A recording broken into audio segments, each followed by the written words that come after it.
ಒಬ್ಬ ರೈತನ ಹೊಲದಲ್ಲಿ ಹಾವು ಮತ್ತೆ ಇಲ್ಲಿತ್ತು. ಆದರೆ ಅವನಿಗೆ ಗೊತ್ತಿರಲಿಲ್ಲ. ಆದರೆ ಒಂದಿನ ರಾತ್ರಿ ಹೊಲದಿಂದ ಹೋಗ್ತಿರ್ಬೇಕಾದ್ರೆ ಹಾವು ಅವನ ಕಾಲಿಗೆ ಕಚ್ಚಿತು. ಹಾಗೇನೆ ಅವನು ಕೆಳಗೆ ನೋಡ್ದ. ಆಗ ಅವನಿಗೆ ಓಡ್ತಿರೋ ಇಲಿ ಕಾಣಿಸ್ತು. ಆ ರೈತನಿಗೆ ಅನಿಸ್ತು ಇಲಿ ಕಚ್ಚಿರ್ಬೇಕು ಅಂತ. ಅದಕ್ಕೆ ಅವನು ಹೆದರದೇನೆ ಮುಂದೆ ನಡೆದ. ಅವನ ಅದೃಷ್ಟ ಏನಂದ್ರೆ ಆ ಹಾವು ವಿಷಕಾರಿ ಆಗಿರಲಿಲ್ಲ. ಅದಕ್ಕೆ ರೈತನ ಮೇಲೆ ಅದರ ಯಾವ ಪ್ರಭಾವನೂ ಆಗಿರಲಿಲ್ಲ.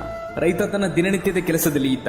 ಸ್ವಲ್ಪ ತಿಂಗಳ ನಂತರ ಮತ್ತೆ ಹೊಲದಿಂದ ರಾತ್ರಿ ಹೋಗ್ಬೇಕಾದ್ರೆ ಆಕಸ್ಮಿಕವಾಗಿ ಅವನಿಗೆ ಒಂದು ಇಲಿ ಕಚ್ಚಿತು. ಆದರೆ ಈ ಸರಿ ಕೆಳಗೆ ನೋಡಿದಾಗ ಅವನಿಗೆ ಹಾವು ಕಾಣಿಸ್ತು. ಆದರೆ ಅಲ್ಲಿ ಹಾವು ಇಲಿನ ಬೇಟೆ ಆಡಕ್ಕೆ ಅದರ ಹಿಂದೆ ಬಿದ್ದಿತ್ತು. ಹಾವನ್ನ ನೋಡಿದ ತಕ್ಷಣ ರೈತನಿಗೆ ಅನಿಸ್ತು ಅವನಿಗೆ ಹಾವು ಕಚ್ಚಿರ್ಬೇಕು ಅಂತ. ಮತ್ತೆ ಅವನು ಮೂರ್ಛೆ ತಪ್ಪಿ ಕೆಳಗೆ ಬಿದ್ದ.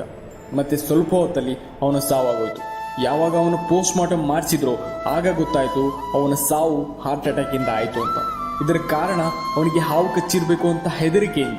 ಸ್ನೇಹಿತರೆ, ಯಾವತ್ತೂ ಹೆದರಿಕೆನ ನಿಮ್ಮ ಮೇಲೆ ಇಷ್ಟೊಂದು ಮಟ್ಟಕ್ಕೆ ಹಾವಿಯಾಗಕ್ಕೆ ಬಿಡಬೇಡಿ. ಅದು ನಿಮ್ಮ ಜೀವ ತಗೊಳ್ಳೋ